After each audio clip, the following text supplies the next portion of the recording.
Olá, boa noite, a minha saudação palotina, você que nos acompanha hoje na TV Imaculada, o nosso programa Diálogo Aberto.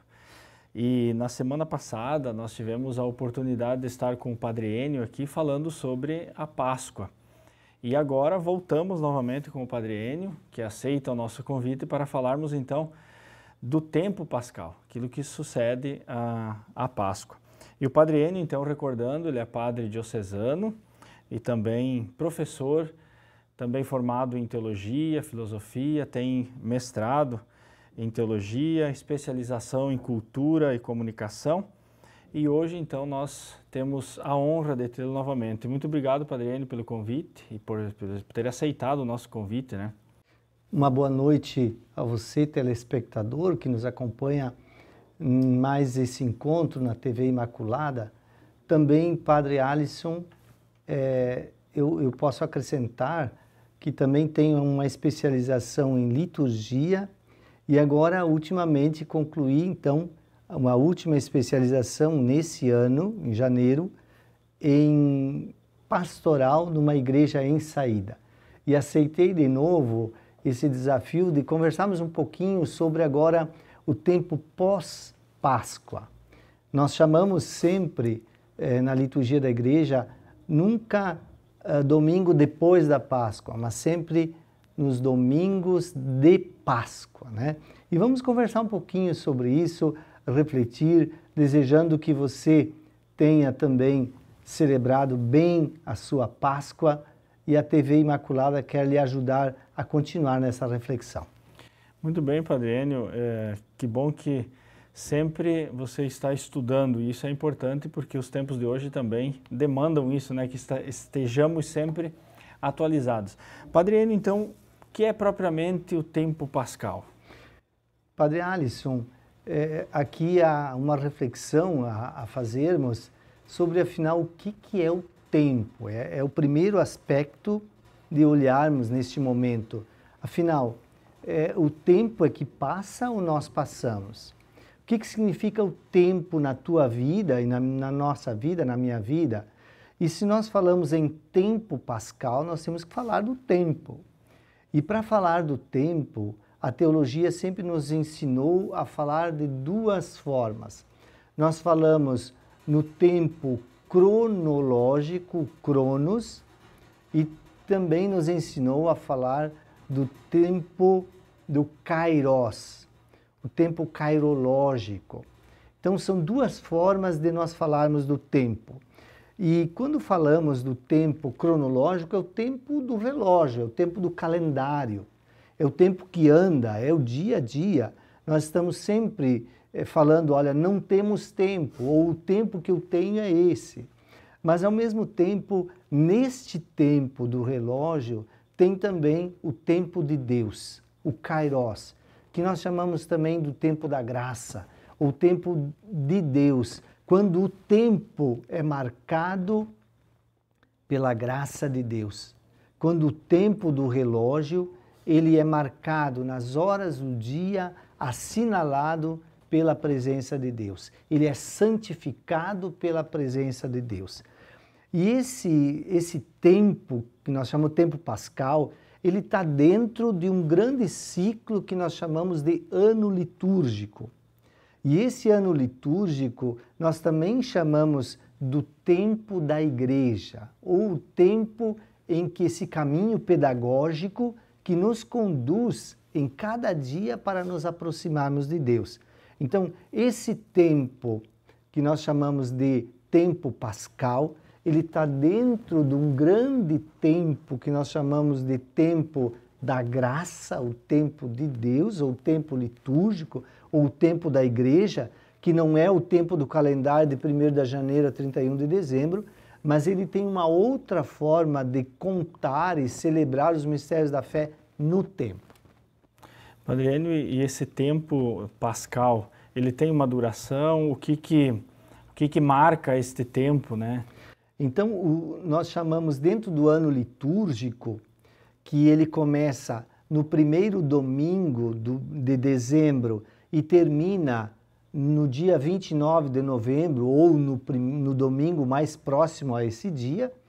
ele é dividido em 3 grandes partes. O grande ciclo do Natal, que é preparado pelo Advento, e o grande ciclo da Páscoa, que é preparado pela Quaresma, que é esse que agora estamos dando continuidade depois da celebração da Páscoa. Ele começa na quarta-feira de cinzas e termina depois lá na festa do Espírito Santo, que nós chamamos este tempo pascal. E depois nós temos o tempo comum, também chamamos numa linguagem eclesiástica o ordinário, ou seja, o comum do nosso dia a dia, que não é Natal nem Páscoa, e é dividido em 2 tempos.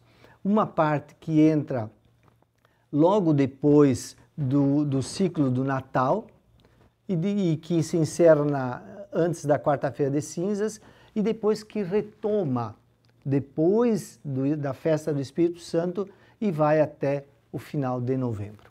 Nós podemos dizer, Padre Enio, que é um tempo forte da igreja, esse como bem você salientava. E qual é o significado da ressurreição dentro deste tempo pascal? Pois é, Padre Alisson e telespectador, você sabe que a vida de fé, a vida da igreja, ela vive da força da ressurreição. Nós podemos dizer que se a gente conta o tempo antes de Cristo e depois de Cristo, nós podemos também dizer que nós contamos o tempo antes da ressurreição e depois da ressurreição. Porque a ressurreição é essa força irradiadora que transforma toda a vida. Se Jesus não tivesse ressuscitado, eu não estaria aqui falando de nada. Jesus teria terminado lá no mundo judaico, hebraico, no contexto de Jerusalém, e teria sido mais um pregador, um profeta, daqueles que anunciavam a vinda de um Messias. Mas com a ressurreição desta promessa que se cumpriu, é por isso que eu estou aqui. Estou animando a você com essa esperança de uma ressurreição. Ela marca todo o ciclo da vida dos cristãos.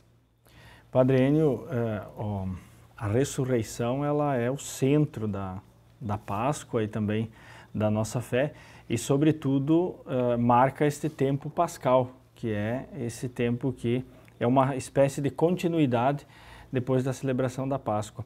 E você falava antes do tempo de Pentecostes também.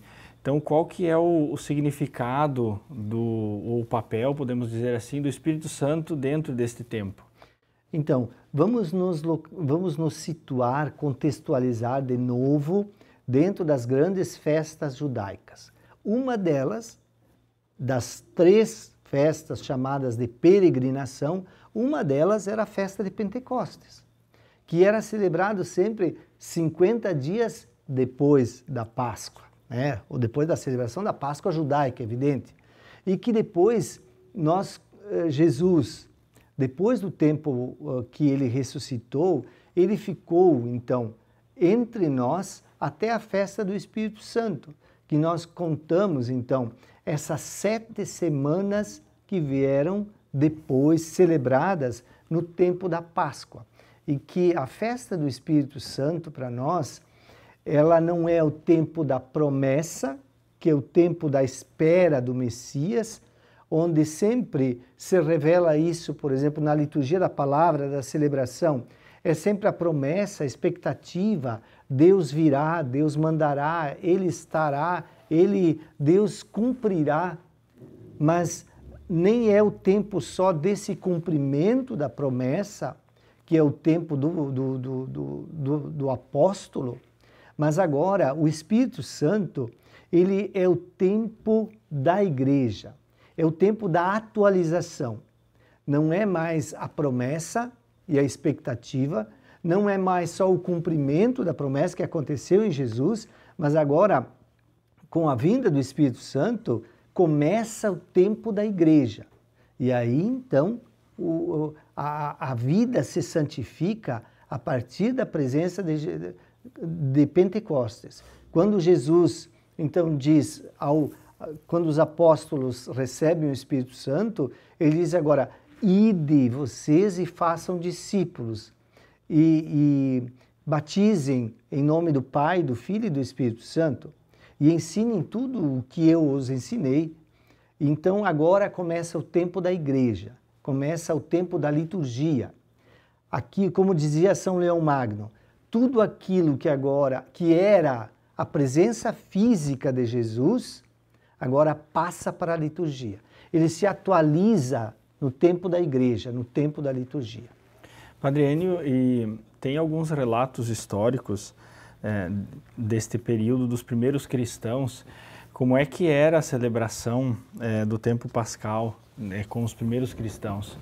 Pois é, Padre Alisson, tanto na época apostólica como na época dos mártires, até o terceiro século, podemos dizer, os cristãos viviam muito fortemente ainda da experiência da ressurreição. Alguns dos padres da igreja, mais ou menos até o ano, mais ou menos antes do ano 100, o último apóstolo deve ter morrido pelo ano 90, 87, 90, alguns diziam, eu quero ainda escutar daqueles lábios ou daqueles ouvidos que ouviram o próprio Senhor falar, eis que eu estarei convosco todos os dias, e se aproximavam do apóstolo João. Então, esses primeiros tempos eram os tempos vivos. As primeiras comunidades, elas viviam em torno daquilo que Jesus havia ensinado. Eram perseverantes na doutrina, nas orações, nas celebrações. Então, posso dizer, por exemplo, na época dos mártires, tem aquele fato tão importante, se você quiser acompanhar e procurar isso, é o relato dos mártires de Abitínia, por exemplo, em que estavam lá celebrando num domingo nas catacumbas e o procônsul manda chamar eles que saiam ou todos eles serão mortos. E aí vem um em nome deles e diz assim, nós não podemos mais viver sem o domingo diante do Senhor. Não podemos mais viver sem o Senhor. Então, a força da ressurreição, a presença do ressuscitado. E se nós olhamos, por exemplo, aquele texto de Santo Agostinho, quando ele fala da descida de Jesus entre os mortos, que no creio nós dizemos, desceu à mansão dos mortos, ele vai ao encontro de Adão e Eva, do primeiro homem e a primeira mulher. E lá ele diz, levanta tu que dormes, levanta-te. E aí ele estende a mão e diz, o Senhor esteja contigo. Né? E aí Adão e Eva estendem os braços e dizem, e com teu espírito, ou seja, a partir desse momento se abre o céu, começa a ressurreição. Há uma vida nova que nasce a partir da presença do ressuscitado.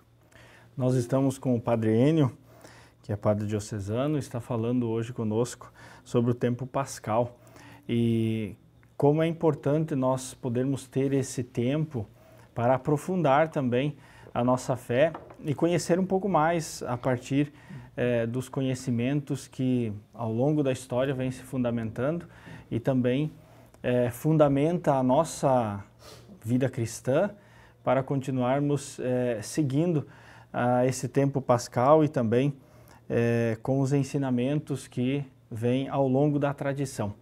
Nós vamos para um pequeno intervalo e eu convido você a permanecer conosco, nós voltamos já.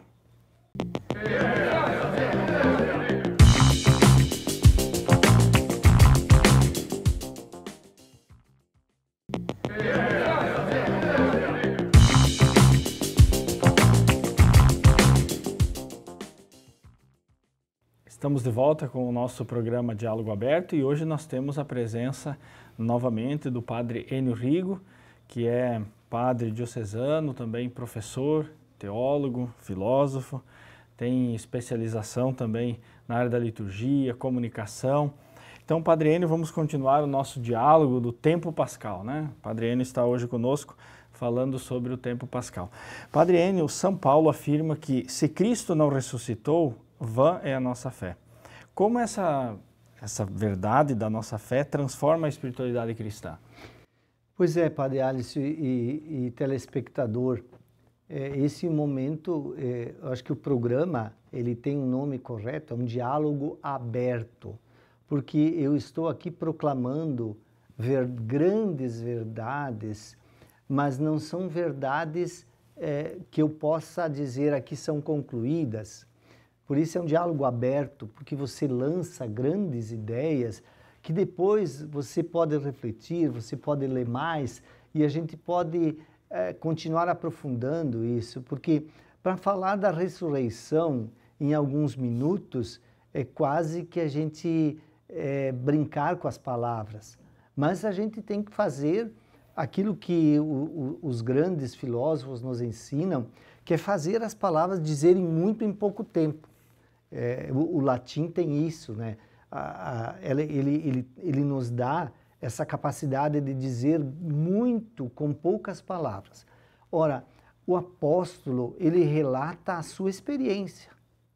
Ele também experimentou a sua conversão a partir do Cristo ressuscitado. E ele depois diz para essa comunidade de Corinto, e ele escreve para uma comunidade que vive crises de fé. E aí, a fé pascal, que é a nossa fé básica, fundamentada, ela se baseia nessa verdade. Se Cristo não ressuscitou, vã é a nossa fé. Porque a ressurreição, ela é o fundamento de tudo. Toda a vida eclesial e celebrativa, ela se nutre, se sustenta e anuncia a partir de uma esperança na ressurreição. Em cada celebração que nós fazemos, nós chegamos não só a dizer que anunciamos, nós proclamamos a vossa ressurreição. Em toda celebração litúrgica é uma grande proclamação da ressurreição em Cristo. E ela é que sustenta, ela é como que o oxigênio que nos mantém vivos na fé. Se ele não ressuscitou, tudo o que nós estamos fazendo é um teatro. Se Cristo não tivesse ressuscitado, toda a celebração seria apenas um reviver aquilo. Mas para nós não é uma atualização. A celebração é uma atualização da ressurreição. E depois a igreja nos educou e nos ensina que nós em Cristo morremos no batismo e com ele ressuscitamos. Nós entramos na morte de Cristo como estão lá na região dos mortos Adão e Eva, que é a humanidade inteira, e Cristo com sua morte desce e os toma pela mão e os puxa agora para a vida. E aí inicia a experiência do céu, a expectativa de uma vida em Deus, e que isso nos faz sofrer, lutar, nos faz transformar. É isso que nos diferencia de qualquer ONG. Tem ONGs que fazem um trabalho humanitário muito melhor do que nós, mas o nosso trabalho é a partir de Cristo ressuscitado. É por causa dele, porque ele diz, onde dois ou mais estão, eu estou no meio, e tudo que fizerdes ao menor, a mim o fazeis. E nós o fazemos porque a presença de Cristo ressuscitado está sempre conosco. Essa frase que Jesus diz quando desce à mansão dos mortos, para depois dali ressuscitar, ele diz à humanidade lá, o Senhor esteja contigo. E aí eles respondem, e com teu espírito. Ou seja, a partir daqui nós vivemos uma vida de espiritualidade, uma vida divina. É uma vida que nos dignifica a partir do que cremos, não só como vivemos. Isso, viver, é bom e é o correto, viver em Deus. Mas viver em Cristo ressuscitado não é uma ideia, é uma experiência. Padre Enio, você deixa bem claro esse fundamento que é o Cristo como experiência, né? assim como Paulo teve essa experiência pessoal também com Cristo. E a ressurreição de Jesus, ela também deixa, digamos assim, ou traz para a igreja sinais. Então, como que a dimensão do tempo pascal também e desses sinais, como vida sacramental para a igreja, né? O senhor podia falar um pouco sobre isso para nós? Sim. Então, vamos contextualizar a vida sacramental. Eu sempre gosto de fazer isso para poder dar uma base para depois poder compreender. O catecismo da Igreja Católica, ele resume, eu digo assim, tudo abaixo do céu, ou seja, tudo que a gente crê, ele resume em 4 verbos: crer, celebrar, viver e orar. Ou seja, toda a primeira parte do catecismo é o creio. E aí é tudo o que nós cremos. Mas logo em seguida vem o celebrar. Então não basta só crer, temos que celebrar. E está resumido isso nos sacramentos e nos sacramentais. Os sacramentos são os 7 sacramentos que nós conhecemos. Mas os sacramentais são toda uma vida de espiritualidade que ele começa, por exemplo, para nós, os padres, os religiosos, ou mesmo alguns leigos, a liturgia das horas, mas é também as bênçãos, as exéquias, a piedade popular, as orações. Mas não basta só crer e celebrar, é preciso testemunhar. E aí vem, então, resumido os 10 mandamentos. Não basta só crer, celebrar e testemunhar, é preciso orar tudo isso. E aí é resumido no Pai Nosso. Então, a liturgia, os sacramentos e os sacramentais, eles entram na vida da fé celebrada. O primeiro verbo é a fé crida, o segundo é a fé celebrada, no terceiro é a fé vivida, no quarto é a fé orada. Então, os sacramentos e os sacramentais, eles são a forma da gente se comunicar com Deus. É a nossa proximidade através dos sinais. E aqui eu quero salientar algumas coisas que eu acho sempre muito importante, que quando a gente não celebra só intelectualmente, ou a gente deixa o corpo em casa e manda a nossa fé lá para a igreja. Não. Aqui, quando nós falamos em celebração, e você dizia sinais, é porque a gente vive de uma linguagem que é uma linguagem interna das celebrações, que não é puramente uma linguagem racional, mas é especialmente uma linguagem simbólica, né? Que é a água do batismo, que é o pão na Eucaristia, que é o óleo para aquele que recebe a unção, ele é o perdão para a reconciliação, ele é também os noivos que fazem a aliança do amor, ele é o ministro que é ordenado. Então, temos esses sinais visíveis. E com esses sinais visíveis, neles nós entramos como uma relação que Deus deixou para nós. O povo reunido, então, se encontra para reviver, por esses sinais, a sua fé. E esse estar junto em comunidade e celebrar tanto os sacramentos como os sacramentais, que são os sinais visíveis da linguagem do amor de Deus, é preciso que ele aconteça em várias dimensões. É uma dimensão antropológica, que eu disse, que quando nós celebramos com o corpo, e nós vamos com o corpo como temos e somos. Como o Papa Francisco diz, vão lá e encontrem as pessoas onde elas estão e do jeito que elas estão. Então, é do jeito que elas estão que elas vão lá celebrar. Então, nós celebramos com o corpo, mas também na dimensão relacional. A gente não come com o inimigo, a gente não senta junto com o inimigo. Então, essa questão relacional, a gente celebra juntos, em comunidade, e a gente insiste tanto nesse aspecto, somos irmãos, e o batismo nos faz isso. A gente adquire com o batismo essa filialidade, esse direito à herança, como dizia ontem na liturgia da Palavra de Deus, Nós adquirimos essa herança da filialidade com Deus, mas não só essa dimensão antropológica, relacional, mas também intuitiva, simbólica, intelectual, amorosa. Nós celebramos com os sentidos. Então, portanto, toda a linguagem afetiva, imaginária, simbólica, toda ela a gente reza com sentidos, com aquilo que a gente olha, ouve, sente, come, bebe, mas também aquilo que nos toca, que nos atinge. Nós saímos ali embebidos dessa força que nós chamamos de sacramento, que são os sinais que Deus deixou para nós. Então, é essa vida sacramental que é animada pela vida do Espírito.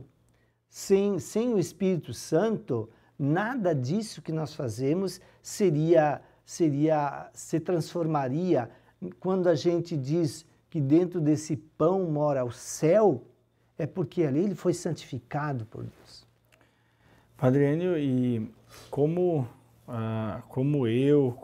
vocês que estão em casa, somos convidados a viver a espiritualidade desse tempo pascal. Você pode falar um pouquinho para nós ou até dar luzes para que nós possamos viver melhor esse tempo pascal? Sim, Padre Alisson e telespectador, Paulo já diz que o nosso corpo é a habitação divina, ele é habitado por Deus. Então, a espiritualidade, que é a vida divina, que é o próprio Deus que habita em nós, e nós somos habitados por ela, essa espiritualidade é a razão última pela qual a gente se relaciona com Deus. A vida espiritual é o que nos faz diferente da vida corporal. A vida do corpo é o comer, o trabalhar, o viver, o se divertir, o jogar, o namorar, o amar, o trabalhar. Mas há um outro aspecto dentro de nós que faz com que isso a gente chama a vida do espírito, que é o que nos faz sermos diferentes. Então, a espiritualidade pascal, a espiritualidade do sacrifício, a espiritualidade da entrega dia a dia lá na tua casa, na tua família, na tua comunidade, é a vida do espírito que nos torna mais leves, faz com que a vida tenha aquela leveza que é própria do espírito. E essa espiritualidade é o que dá razão para a gente suportar e ficar em pé no sofrimento. Olha, por exemplo, quando você perde um familiar numa situação atípica, o que te mantém de pé? Quando você resiste a uma provação, o que te mantém em pé?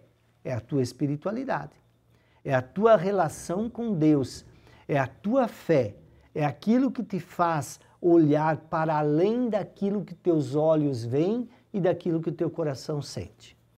Padre Enio, nós estamos chegando ao fim do nosso programa, Diálogo Aberto, mas eu gostaria que você deixasse uma mensagem para todos os que estão nos acompanhando hoje, de como o tempo pascal pode nos ajudar a vencer os obstáculos, as dificuldades desse mundo atual.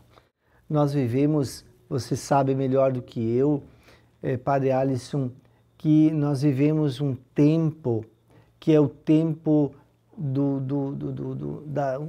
de uma humanidade, que é uma humanidade plugada na internet, nos meios digitais, e que com isso pode estar perdendo essa dimensão da espiritualidade. É um mundo capitalista, é um mundo da produção, é um mundo do consumo, e parece que quem consome não existe. Então, neste mundo, que é um mundo sem Deus, é muito difícil haver espaço para falar de Páscoa, de tempo pascal. Mas para você que realimentou a sua fé pascal com essas reflexões, eu desejo a você que você tenha um feliz tempo pascal, porque não é só os 8 dias depois da Páscoa que são Páscoa, mas são os 50 dias que nós chamamos de tempo da Páscoa, que nos alimentam com a fé do ressuscitado. Grande abraço a você, obrigado pela oportunidade e que você seja muito abençoado por Deus. Padre Enio, muito obrigado pelas suas reflexões, obrigado a você que nos acompanhou, esteve conosco nessa reflexão. Recordamos que na próxima semana teremos novamente o nosso programa Diálogo Aberto e eu conto com a sua presença. Que Deus possa abençoar você, que você tenha um bom tempo pascal, por intercessão de nosso fundador São Vicente Pallotti.